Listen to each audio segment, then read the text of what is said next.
Mateo capítulo 5, versículo 4. Bienaventurados los que lloran, porque ellos recibirán consolación.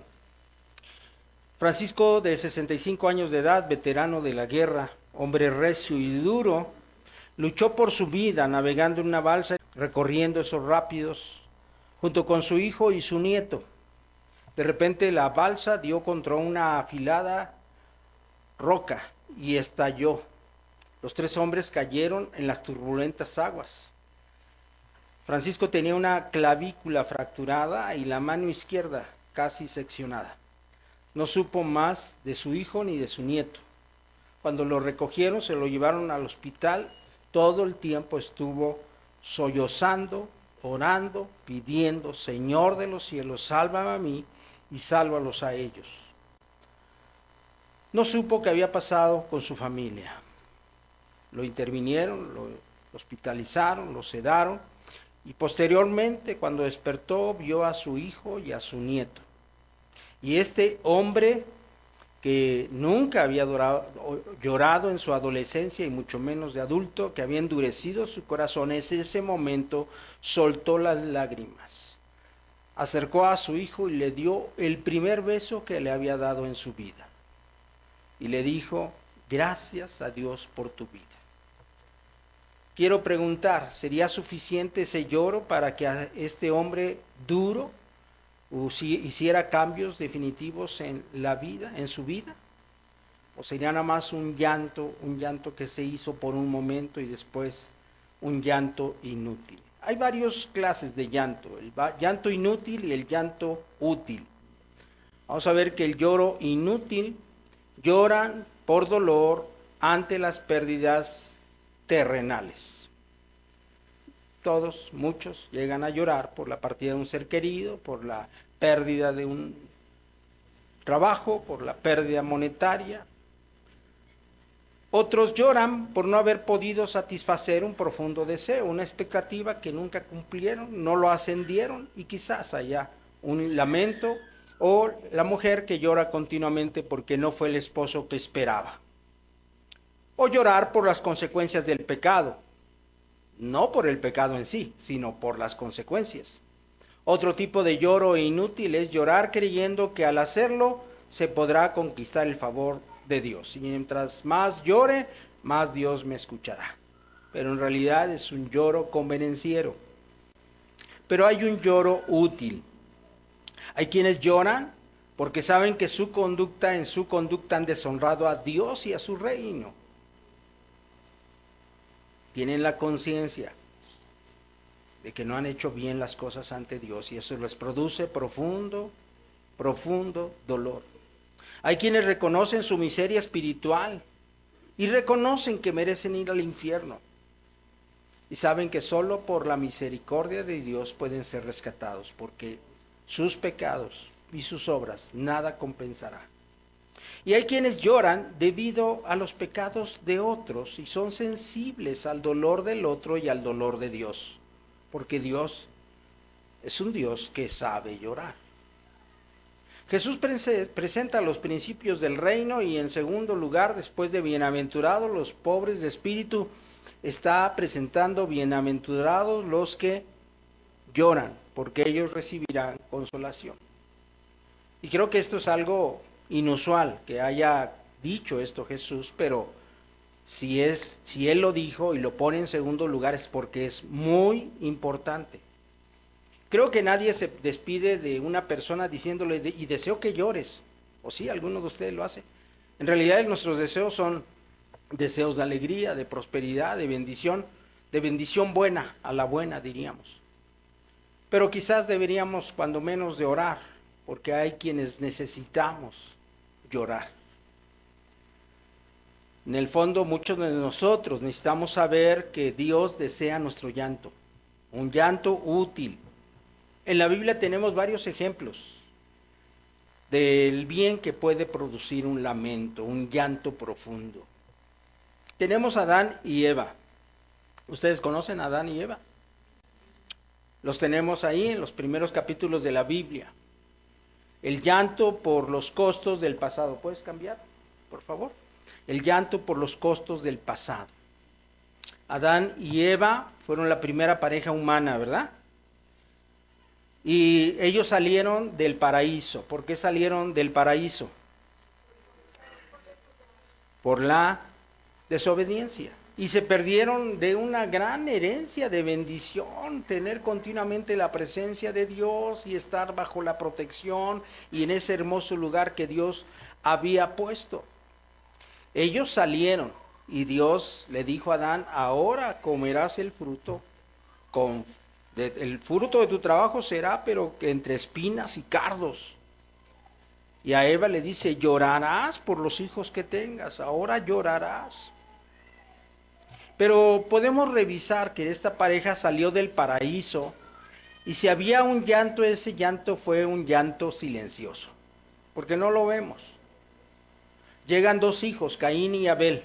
Evidentemente Eva habrá llorado por la llegada de Caín y de los dos y seguramente llegaron más. La Biblia no dice que no hayan llegado más, llegaron más hijos.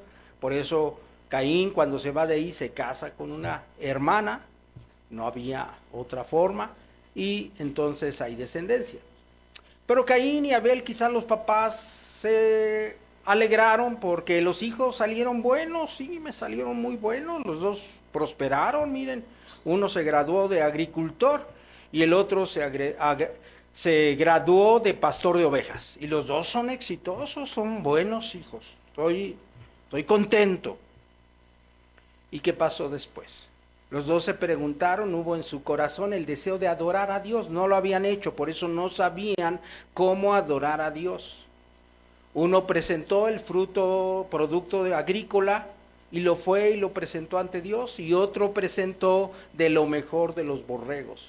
El borreguito más y limpio y mejor, ese fue y lo presentó. Y Dios se agradó de uno de los sacrificios. ¿De quién se agradó? Del sacrificio de Abel, del sacrificio del cordero. Y del sacrificio y de Caín, Dios no se agradó. Recuerda, no tan solo no se agradó de su sacrificio, sino no se agradó de Caín. Cuando vio Caín que Dios se había agradado de Abel, ¿qué hizo? Primero puso furioso su semblante, Dios habló con él tratando de que se tranquilizara, pero él no quiso controlar esa pasión. Y al final terminó, ya saben la historia, ¿qué pasó? Mató un hermano al otro hermano. ¡Qué tragedia! Vemos muchas tragedias a nuestro alrededor, tragedias familiares. Muerte, asesinato entre familiares. Y esta tragedia viene desde el inicio de los tiempos. ¿Qué habrán sentido Adán y Eva? ¿Qué habrán sentido? ¿Qué sienten unos padres al ver el desarrollo de sus hijos? Yo tengo la impresión, no lo dice la Biblia, pero yo tengo, y ahorita te voy a decir algunos elementos, que ellos se habrán lamentado profundamente. Y en el fondo habrán buscado la raíz de ese pecado, como todos papás lo hacemos. ¿Y qué habrán pensado ellos? Los culpables somos nosotros.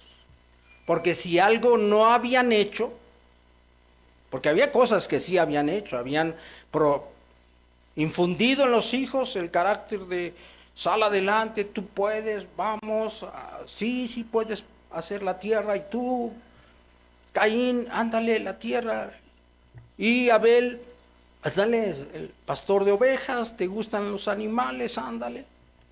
Ellos sí se esforzaron por sus hijos, sí los protegieron, los alimentaron. Adán sudó, el sudor de su frente dio para alimentarlos y hacerlos prosperar. Ellos sí hicieron muchas cosas, pero les faltó algo muy importante. ¿Qué no hicieron? No les enseñaron cómo adorar a Dios. Si no, no hubieran tenido que investigar, ¿no crees?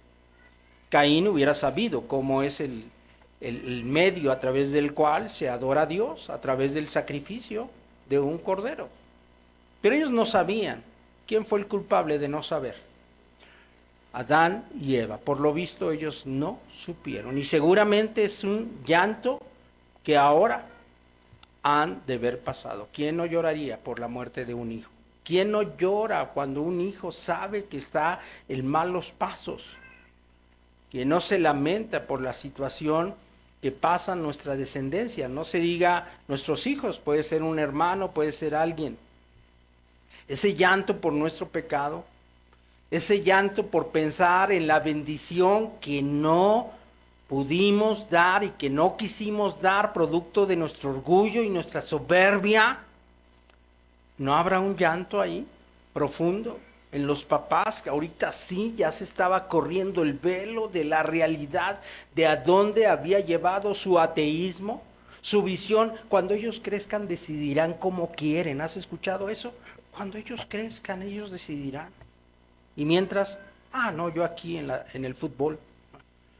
Y yo aquí como yo quiero. ¿Cómo sabemos que Adán y Eva se arrepintieron? En Génesis 4:25 dice que conoció de nueva cuenta a Adán y su mujer, y esto lo dicen más por la idea en la cual ya estaban ellos metidos. Dio a luz un hijo, se llamó Set, y en el versículo 26 dice que entonces, en la descendencia, a través de la descendencia de Set, los hombres comenzaron a invocar el nombre de Jehová. Ahí ya empieza una adoración de estos que han de ser un linaje de gente buscadora de Dios. Tuvo que haber pasado esa tragedia y tuvo que haber llegado un llanto profundo en la vida de los papás para decir, ok, el pasado ya no podemos hacer nada, pero sí podemos hacer algo con nuestro futuro. Y ese llanto fue escuchado por Dios, porque si después ves las generaciones, hay toda una serie de generaciones de la cual sale Noé y de la cual viene la bendición para la raza humana, que sí adoraron a Dios, que sí estuvieron de acuerdo en seguir la herencia de bendición que sus papás les habían dejado.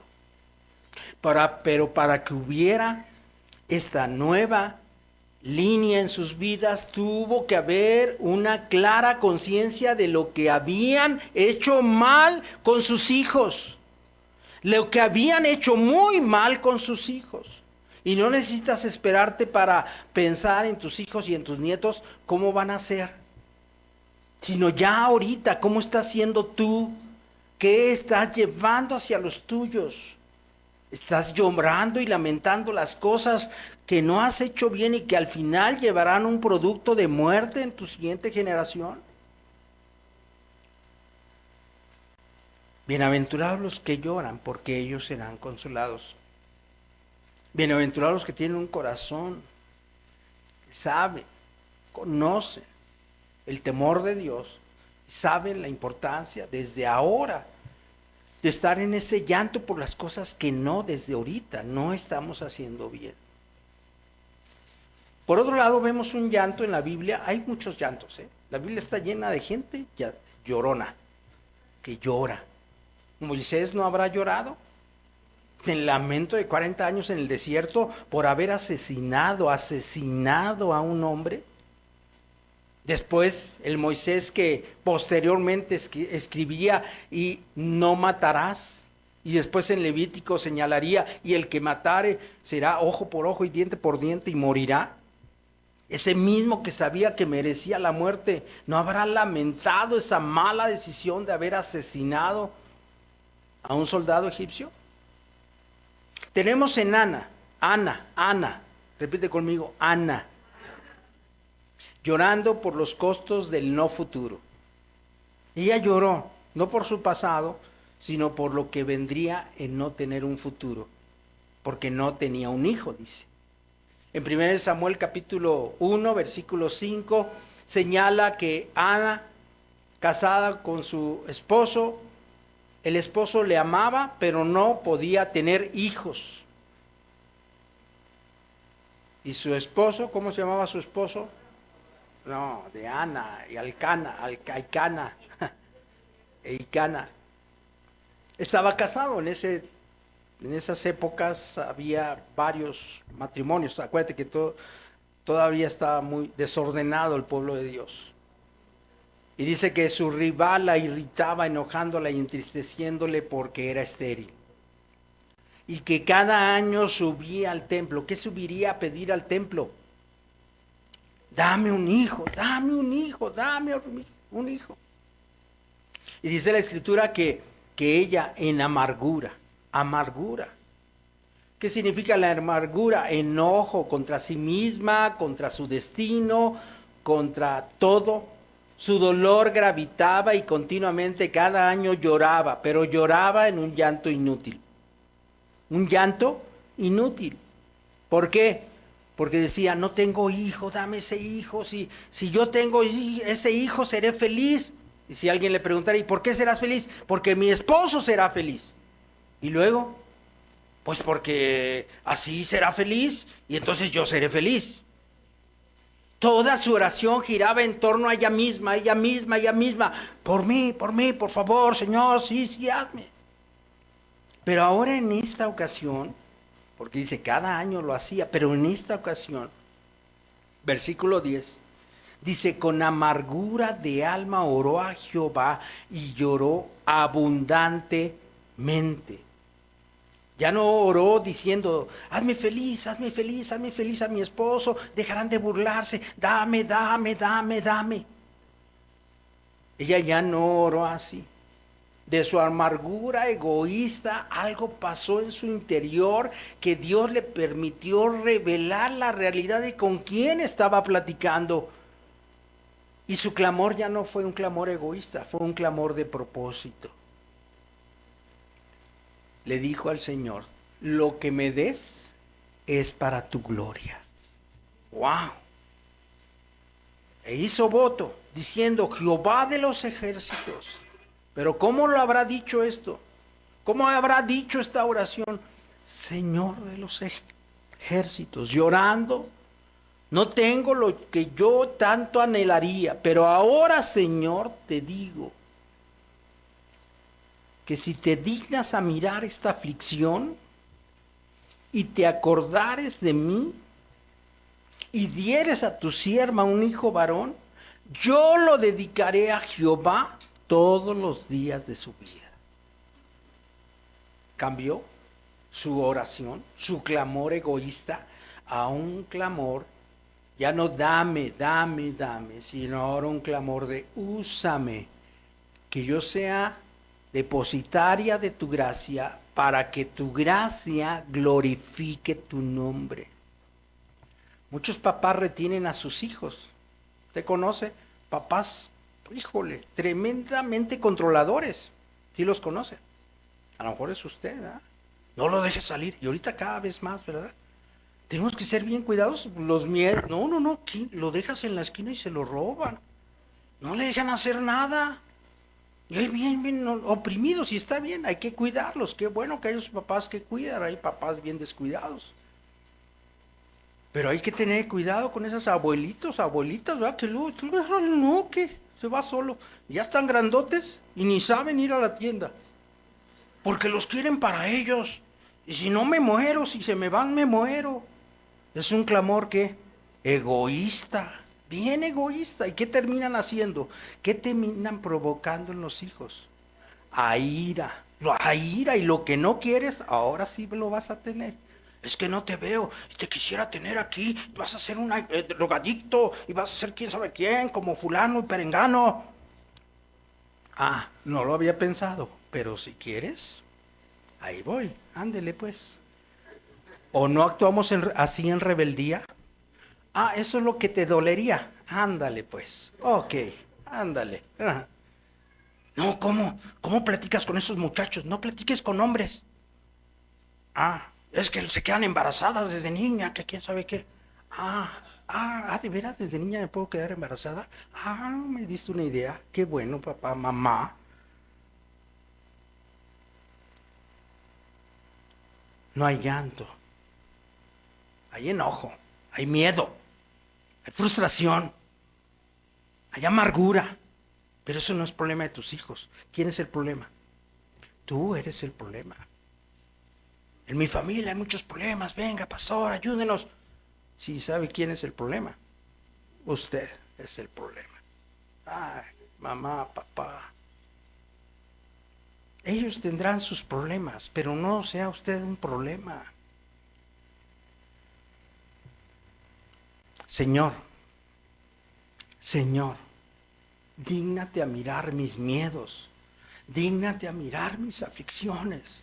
Señor, yo quiero un futuro bueno para mis hijos. ¿Qué debes de hacer? Entregárselos al Señor.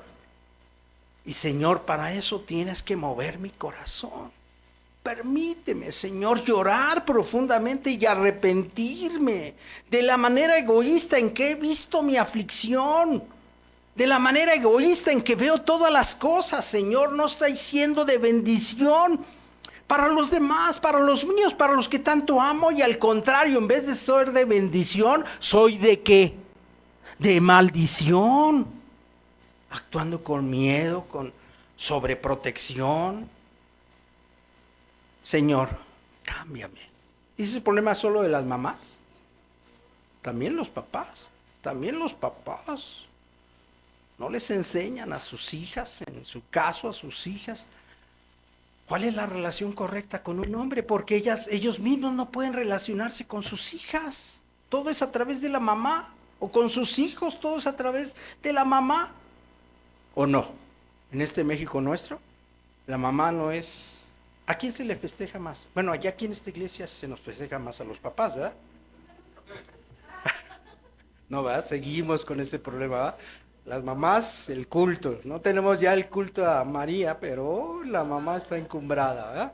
Porque todo lo que tiene que ver, mamá, ¿me das permiso de salir a tal lado? Dile a tu papá. No, mi papá aquí ni me deja. ¿Qué? Y es la mamá la intermediaria, ¿verdad?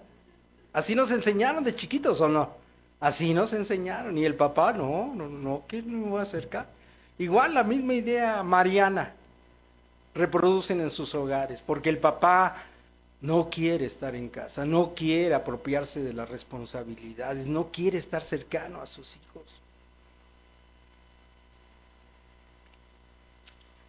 Llora por el futuro de tus hijos, llora por el futuro de tu propia vida, porque si no cambias va a haber dolor, más dolor en tu corazón. Y esperemos tener el llanto de Ana. Si te dignares mirar mi aflicción. Si quieres lo oramos, ¿quieres cerrar tus ojos? Si mirares la aflicción de nosotros y te acuerdas de mí y no te olvidas de que soy tu siervo,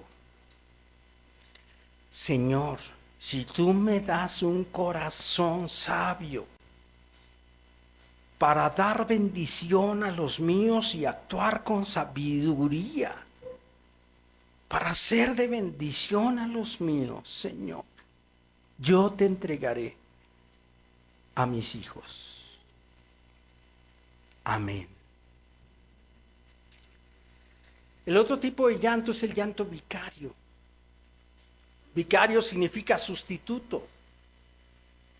Sustituir y estar claros de que su dolor es mi dolor. Eso es vicario, sustituto. Jesús tuvo el sufrimiento vicario. Su dolor, el dolor de Jesús, fue nuestro dolor. Por sus heridas fuimos nosotros sanados. Él lleva en sus heridas nuestras heridas. Los profetas fueron sensibles al dolor del divorcio que habría de Dios con su pueblo. Había un divorcio, ¿verdad? Recuerda, los profetas en esos tiempos, pueblo elegido por Dios, pero pueblo que decidió deshonrar a Dios. Los profetas estaban ahí viendo y eran sensibles a ese divorcio que había entre Dios y su pueblo. Así como los niños son sensibles al divorcio de los papás, ¿o no son sensibles? Los niños, esos pequeñitos ahí, al ver ese mundo allá hacia arriba y ver que se están divorciando, un papá indiferente hacia los hijos o una mamá que se va de la casa, ese lo está sufriendo. Son sensibles a ese divorcio. En este caso los profetas llevaban el dolor de ese divorcio. Se dolían porque sabían el futuro, hacia dónde les llevaría. Eran sensibles. Y el profeta Jeremías, que le llama la Biblia, muchos le llaman como el profeta llorón, hendía su rostro en sus manos y sollozaba. Lágrimas manchaban sus ropas. Y él escribía con llanto porque veía el futuro, veía, no necesitaba ser psíquico, simplemente sabía que aquellos que no están en el cuidado y en la bienaventuranza y bajo la sombra del Omnipotente están alejados de Dios y en su tiempo van a dolerse. Los 52 capítulos de Lamentaciones es un llorar del profeta por lo que ha pasado. Y en Jeremías es el llorar por lo que va a pasar. Jeremías 4:19 dice, ay de mis entrañas me duele mi corazón, se conmociona mi corazón dentro de mí por lo que está pasando alrededor. ¿Por qué pasaría tanto tiempo llorando? Porque esta era sensible al corazón de Dios. ¿Te acuerdas Jesús cuando está por ir al Calvario y ve a Jerusalén? Se pone a llorar, está llorando. Oh, si supieras y conocieras el tiempo de tu paz, pero no lo conoces. Y lloraba Jesús con ese dolor y ese llanto vicario. Es el llanto del cristiano que está dispuesto con ir con ese drogadicto. Es el llanto que nos da ver a un drogadicto. No, cualquier drogadicto nos debería de dar llanto, dolor. El llanto por ver a ese alcohólico que se está destruyendo. El llanto por ver a ese hombre adúltero que coquetea en la oficina y que sabemos hacia dónde lleva su vida y la de sus hijos. Es el clamor por los vecinos que viven en sus mundos y que han decidido dejar a Dios a un lado.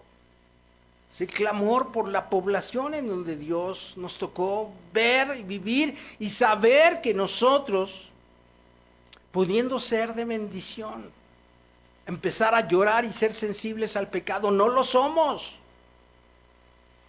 Pero Jesús sí lo es. Y Jesús tiene una iglesia que es sensible al clamor vicario, al clamor sustituto.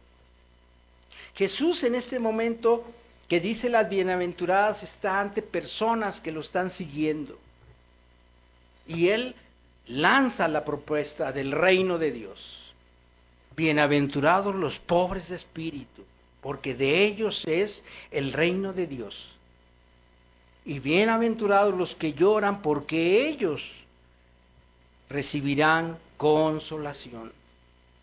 El Espíritu Santo consolará. Si tú estás dispuesto a estar en ese llanto, en ese clamor por tu pecado, en ese clamor por el pecado de tus hijos, en ese clamor por el pecado de tu pueblo, el Señor consolará, el Espíritu Santo consolará.